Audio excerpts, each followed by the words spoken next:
An awareness of culturally appropriate consultation processes is necessary to avoid miscommunication and misunderstandings that can occur in cross-cultural interactions. Reading and demonstrating appropriate body language and choosing the right words also play a part. It's really important that you involve Aboriginal cultural brokers as much as you can, such as the Aboriginal liaison officers, and pre-plan the discussion and let them know what you're discussing so they have a chance to set up the meeting in a correct way.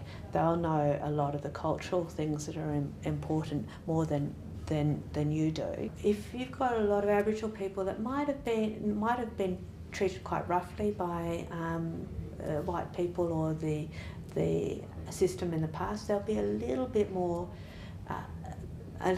suspicious of you. So it's important to develop a relationship with anyone before you're breaking the bad news. You can't always do that, but it's important to at least show that you're caring about them and about the person. I'm going to have a chat to mixed family.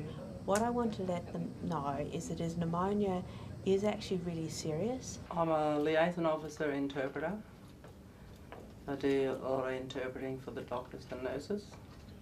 Yeah, we get to talk to the patient in our own language to them and tell them why they're in hospital and how long they're going to be in hospital. Yeah, it is a bit frightening for them when they first come into hospital and don't know the doctor, and really the first time you're seeing the doctor and don't know what they're going to do or can't communicate to the doctor.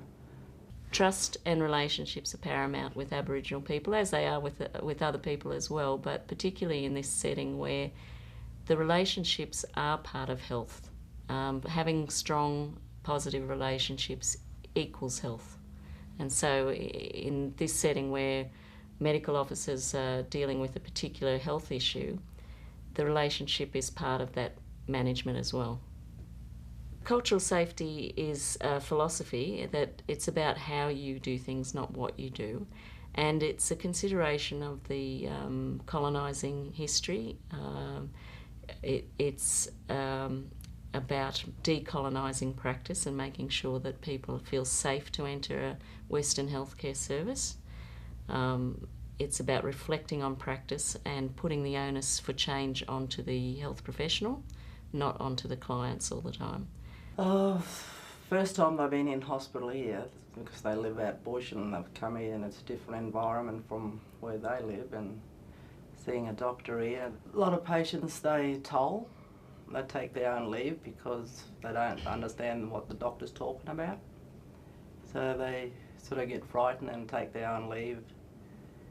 So the doctors don't know what they're going to do or what's going to happen, how they're going to find this patient. In the end, it's different for different communities, and I think that what a lot of people don't understand is that Aboriginal communities are not just one community, and there's not just one community in the Northern Territory. There's not one way of doing things, and there's not one culture. Particularly here, I can talk for Central Australia because of the language complexities. That's English is a second or third language. People can take away mixed messages and concepts, and not apply them based on the directions given by the physician, and it may be detrimental to long-term health outcomes. The best advice for a culturally safe encounter is to slow down, to give that person time to respond, and to not engage in the pressure of thinking I have to get to this end result, because it can put the practitioner on a wrong path to begin, which isn't helpful. It's going to drive someone to disengage in some dialogue, in some discussions, and the interpersonal interaction. You may need to be building relationships. Are the key concept, the key drivers in effective relationships and engagement. You don't take information from people you don't trust, and you won't engage with people you don't really trust. And if there's a distrust in the system and all this other stuff that goes on in society, and the distrust of our history, and coming into that, it's just another layer of complexity of resistance to the information that's being given to you, and are we being set up again, type of thing. So there's a lot of distrust because of the histories that our people have gone through. Part of Aboriginal languages, silence is built in, and so it becomes a false economy if you think that by hurrying this encounter you'll get better information. You actually won't get better information by hurrying it along.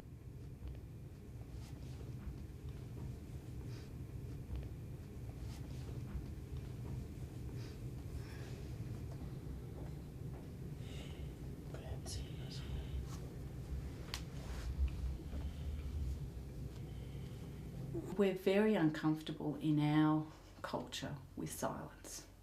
We try and fill the silence with more information.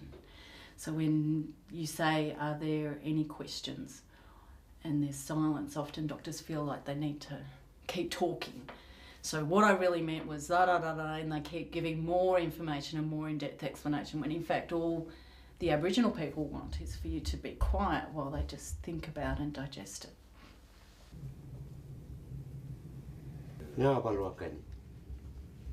Paro minda pur kamala Dr. Lala juangan purto paro pajaringan. Jingro pajaringan yo jingro jana pardani.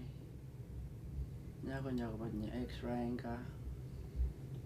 Yeah, a lot of times people just leave the hospital because they're scared, they don't know what's happening to them, or it's important to have liaison officers in the hospital so they can help you communicate to the doctors and nurses in their own language. Is that okay with you? Good. If any of you want to have another talk when we're back there, just find me, okay? Okay. Thank you, Doctor. Thank you, Penny. Thanks. We can't always ensure culturally appropriate communication because, like any culture, it's impossible unless you live in the culture to actually completely understand all the differences and the finer detail. Sometimes you just have to admit, I don't know everything, you know, just let me know if I'm saying the wrong thing. I'm just trying to tell you from my culture point of view and my medical culture the information. They will forgive you if you said the wrong thing, as long as you're respecting them. It's about respect. Involving Aboriginal liaison officers can help you communicate with Aboriginal patients and develop understanding about how to conduct yourself in a culturally appropriate way. Building relationships is the best way to ensure cultural safety. By slowing down and utilising silence, you can help people to feel more comfortable to communicate. Through developing trust, people will be more willing to connect and engage.